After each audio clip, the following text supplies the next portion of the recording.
Presidente, boa tarde. Boa tarde. Eu estou com duas perguntas, as duas envolvendo o socorro a estados e municípios, né?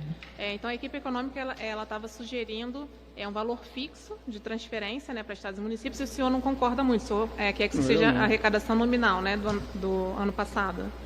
É isso que foi aprovado pro FPE há 2 semanas aqui. Então, por exemplo, regra. Nesse texto, então, que pode ser votado hoje, a proposta que vai ser mantida é de arrecadação nominal. Pode ser que seja isso. E a segunda pergunta é em relação a contrapartidas, né? Porque parece que o governo quer estabelecer algumas contrapartidas, né? Enfim, congelamento de salários de servidores para aprovar Não tem problema nenhum. Eles podem mandar o projeto de lei e eu me comprometi a votar. Mas nesse texto de hoje, isso não tem... É porque a gente precisa ter clareza que que o presidente da República vai assinar a proposta, né? Tem que ser é o que eu digo, qualquer tema que trate de salário, ele precisa ser uma coisa pactuada, né? Não pode ter barriga de aluguel. O governo precisa encaminhar se de fato o presidente da República quer tratar desse tema. O que eu disse ao ministro Ramos pela manhã é que se o governo encaminhasse a proposta, que seja para estaduais, para os municipais, inclusive para os federais, nós estávamos dispostos a enfrentar esse tema que de fato faz muito sentido. Agora, se o governo que tem da despesa de pessoal da União, 170 bilhões de 200, ele tem que encaminhar para que todo mundo saiba que ele tem prioridade nessa pauta e que o Congresso concorda com essa pauta, como foi com a reforma da Previdência, nada diferente disso. Presidente, dentro dessa negociação, o que é possível ceder em relação à proposta do governo? Qual seria o limite de repasse, ou pelo menos o mínimo do repasse para estados e municípios enfrentarem esse processo? Olha, nós, em relação ao nosso texto da semana passada, o relator, junto com os líderes, estão retirando a questão dos empréstimos, zerando, então era aproximadamente 55 bi, fica fora. Nós estamos tirando a suspensão das dívidas dos estados e dos municípios com a União, né? Não a questão dos bancos, a questão dos bancos fica. Isso, a princípio, são mais 45, 50 bi, que nós não estamos tratando desses dois temas. E o que nós estamos fazendo, ontem teve uma entrevista muito interessante do pai da Lei de Responsabilidade Fiscal, o economista Zé Roberto Afonso, que ele diz que essa questão de estados e municípios não é uma ajuda, né? É como se fosse um seguro, né? O único ente da federação que pode emitir dívida e moeda é o governo federal. Então, pelas previsões que ele faz e outros economistas, inclusive a própria Firjan soltou hoje um documento olhando, aliás, os mesmos dados do Zé Roberto Afonso, que foi uma apresentação da Cielo pela queda de atividade de alguns setores da economia, que ou nós vamos, de forma emergencial, garantir o valor nominal da arrecadação de estados e municípios, ou eles vão ficar inviabilizados de atender a população, no máximo em 30, 60 dias, dependendo da situação de cada estado. Então, o que nós estamos fazendo, né, essa foi a posição que eu vi majoritária entre líderes de todos os partidos, é que nós façamos como se fosse um seguro. Se a arrecadação era 100, caiu para 70, o governo recompõe 30. Se daqui a 4 meses a arrecadação era 100 e foi 100, o governo não precisa dar R$1. Ninguém está querendo que o governo dê a mais do que foi a arrecadação nominal. Não podemos esquecer que a previsão de crescimento em dezembro do ano passado era de 2, 2,5. A maioria dos estados e dos municípios que tem um impacto maior do ISS projetaram um crescimento da sua arrecadação em torno de 10%. Então nós estamos falando que o valor nominal já significa uma perda de 10% da arrecadação prevista, o que é normal, o que é o caminho correto.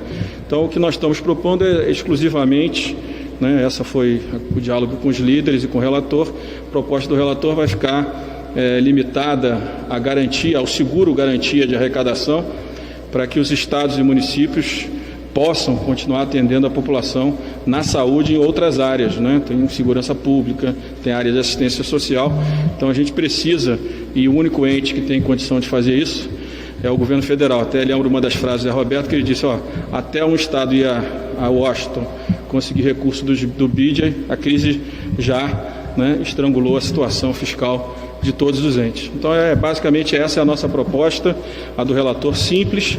Estamos tirando aí as partes que geraram mais polêmica com a sociedade, a questão dos empréstimos, né? Eu admito que a ideia inicial teve problemas nesse item, então nós vamos ficar com aquilo que de fato gera convergência, que é garantir, como fosse um seguro, a arrecadação de estados e municípios, como fizemos com o FPE há 2 semanas atrás. Se daqui a 4 meses, 5 meses, a arrecadação recompor, você vai transferir para os estados só aquilo que foi reduzido em relação ao valor nominal de 2019.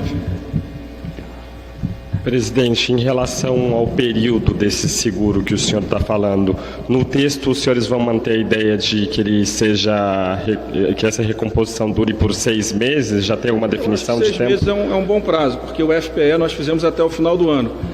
Mas é claro que a recomposição do FPE é um valor menor, né? Um impacto menor, esse semestre tem um impacto maior.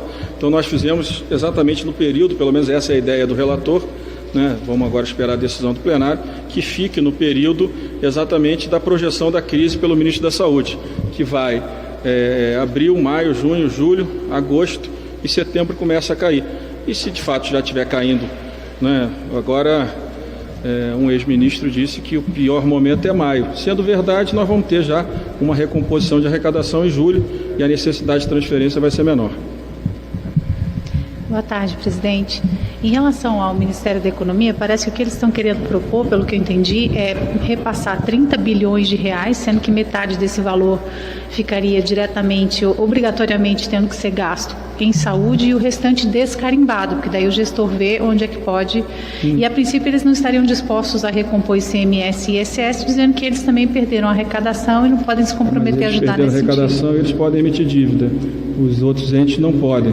E eu lembro da frase do ministro Paulo Guedes, na semana passada, quando ele disse que os recursos para a saúde são ilimitados. O que nós estamos discutindo na saúde não é apenas manter a estrutura de saúde do ano passado. O que está se discutindo, o que está se fazendo nas grandes cidades com maior aglomeração é ampliar o número de leitos de UTI para atender a população. Então, na saúde, você vai precisar de recursos extras. Isso está muito claro. Na hora que o município de São Paulo, o estado de São Paulo, do Rio, Belo Horizonte, qualquer estado, faz um hospital de campanha para ter mais 100 leitos, 150 leitos, isso precisa de recurso extraordinário, exclusivamente em saúde. Isso é uma atribuição do ministro da Saúde junto com as secretarias municipais e estaduais de saúde. O que nós estamos tratando aqui é apenas da recomposição nominal da arrecadação do ano passado. E, de fato, o governo federal perdeu a arrecadação. Mas, na estrutura federativa brasileira, ele é o único que pode emitir dívida. Como disse o economista, o pai da LRF semana passada, isso não ajuda. Isso é um seguro e acho que esse seguro é responsabilidade, sim, do Estado brasileiro garantir as condições mínimas de trabalho dos municípios e dos estados, porque lá que está o problema, né? Lá que estão os hospitais, lá que estão as UTIs, lá que estão as pessoas que precisam de assistência social, lá que estão as pessoas que precisam da polícia, do corpo de bombeiros, precisam da atuação dos servidores públicos municipais e estaduais. Então é óbvio que a gente precisa dar a eles as condições. O endividamento, claro que depois, todos juntos, numa segunda onda, nós vamos ter que repensar como é que reorganiza, né, a agenda de médio e longo prazo, mas isso é num segundo momento. Nesse momento, nós precisamos atender de forma emergente. Nós estamos vendo que Macapá já está entrando em colapso, Manaus, Fortaleza, porque é um hub internacional do aeroporto de Fortaleza. Então, nós precisamos entender que isso vai crescer em todos os estados. São Paulo, a projeção é que a situação vai piorando até a primeira semana de maio e a arrecadação de todos está caindo. E nós precisamos compensar aqueles que têm limitação e vedação de emissão de dívida. O senhor acha que dá para votar hoje? Vamos trabalhar para votar hoje. Eu acho que esse é um assunto que a gente precisa votar hoje. Temos que votar depois da medida provisória 905. Temos o projeto do Senado 873, que os senadores estão pedindo que a Câmara coloque em pauta ainda essa semana, terça ou quarta. Nós temos muitas pautas. Tem as outras medidas provisórias que nós precisamos enfrentar também durante os próximos dias.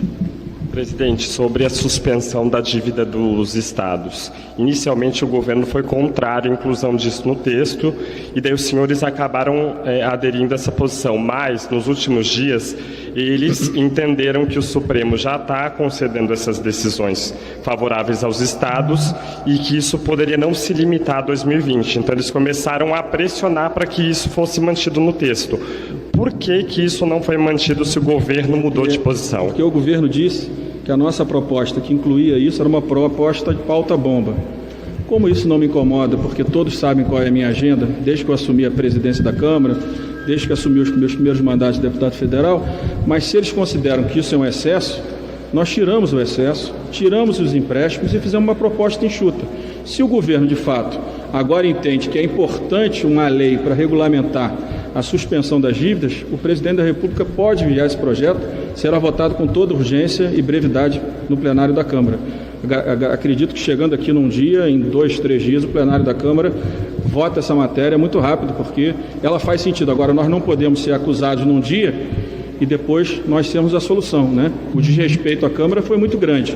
Nós ficamos tranquilos, equilibrados, mas agora essa é uma questão que nós entendemos que a sociedade cobra da gente responsabilidade. E nós vamos reafirmar a nossa responsabilidade. E a reafirmar a nossa responsabilidade é manter no texto aquilo que é fundamental. Um seguro para a arrecadação desses dois impostos. Se a arrecadação melhorar no 4º, 5º mês, você não precisa repassar esses recursos. Então nós estamos focando naquilo que é urgente para os estados e municípios no Brasil. Em relação ao MP 905, teve algum avanço? Vamos votar hoje? Acho que está indo bem. Acho que dá para votar, começar hoje, terminar amanhã, mas vamos começar essa matéria. Essa matéria tem muito apoio aqui também. Tem mais divisão, mas tem apoio. Só mais uma questão em relação ao campo político. Queria saber qual que é a avaliação do senhor como aliado do ministro Mandetta, das declarações dele, de que a fala precisa ser única.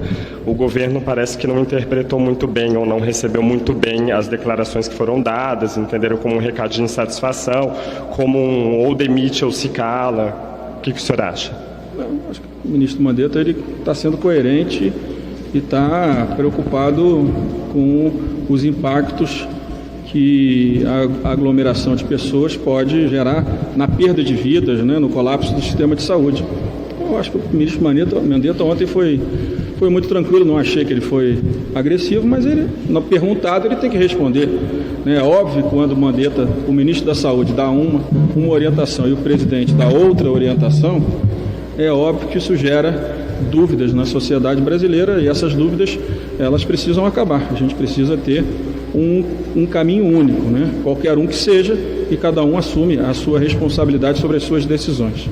Presidente, só para voltando àquela questão da proposta que o senhor tem discutido com os líderes, para ficar claro, essa proposta do seguro tem o apoio dos líderes e já foi apresentada à equipe econômica? Eu acredito que os líderes tenham debatido durante a manhã com o ministro da Secretaria de Governo. Eu não fui convidado para a reunião, nem deveria, mas eu tenho defendido essa posição já há 2, 3 dias, deixando claro que acho que a equipe econômica estava certa em retirar os empréstimos, retiramos, que a equipe econômica estava correta em retirar o maior volume de suspensão das dívidas dos estados com o Tesouro, próximo de 50 bilhões, ficamos com a parte dos bancos e ficamos com o seguro do ICMS e do ISS, que são os temas fundamentais. Eu acredito que o governo já deva ter as informações, o relator já deve ter encaminhado ao governo o texto que ele deve apresentar, a reformulação do texto que ele deve apresentar ainda na tarde de hoje. A expectativa do senhor, então, é votar este projeto? Eu acredito que o ideal é que a gente pudesse avançar hoje, amanhã de manhã, esse e a 905, que são 2 temas que estão na pauta e precisam ser enfrentados. E, presidente, essa recomposição de ICMS e ISS tem algum impacto, assim, já tem algum valor que vocês estão trabalhando? Olha, a expectativa nos primeiros meses é de algo em torno de 30% da arrecadação. Eu acredito que a partir do 4º, essa arrecadação deva voltar a crescer, ou pelo menos reduzir o seu percentual de queda. Então, não podemos esquecer que na proposta da semana passada, o governo projetou que entre o programa de manutenção dos empregos e da transferência de renda haverá uma arrecadação de 20 bilhões de ICMS por parte dos estados. Então, sendo isso verdade, você não terá uma queda, claro, de 30% na arrecadação nos próximos 3 meses, porque você vai ter uma recomposição nesses 150 bilhões de reais de recursos que o governo encaminhou em 2 medidas provisórias. Então, se o governo estiver certo, o impacto não vai ser 12 bilhões por mês, como alguns estão projetando, vai ser menor, porque você vai ter essa entrada dos 20 bilhões, que está no documento do governo dos 180, né, reduzindo assim a necessidade de transferência de recursos da União para os estados brasileiros. Ô, presidente, eu queria fazer 2 perguntas. A primeira mais simples. O senhor falou agora de algo em torno de 30% de redução no ICMS nos primeiros meses. Essa é a projeção. Mas vocês têm um número absoluto de impacto fiscal desses 6 meses de projeção? Se for 30% por 6 meses, é um impacto de 80 bi tudo. Entendi. E estados e municípios, ISS e ICMS daria tudo isso. 80 bi, essa era a pergunta pontual. Agora uma pergunta, o senhor tem dito desde o começo dessa pandemia que o importante é organizar o curto prazo e depois ver o que faz. A gente está aqui, a Câmara, o Congresso votou o Corona Voucher, o Senado deve votar o orçamento de guerra, isso provavelmente vai estar resolvido em breve. Essa semana tem alguns projetos importantes. A partir dessa semana, o senhor já vai estar entendendo o curto prazo como resolvido ou ainda falta alguma coisa? Ainda tem a 873 que veio do Senado, tem uma matéria de microcrédito, tem várias medidas provisórias que o governo editou que a gente precisa votar. Todas são relacionadas ao curto prazo.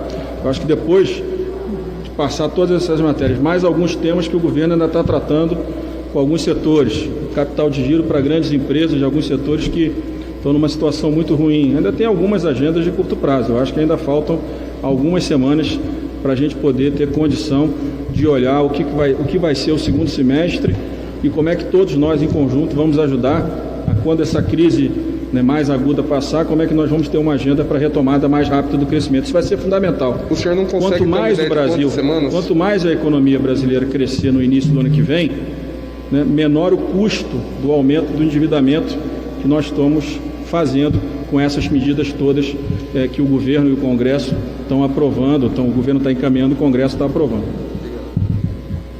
Pronto?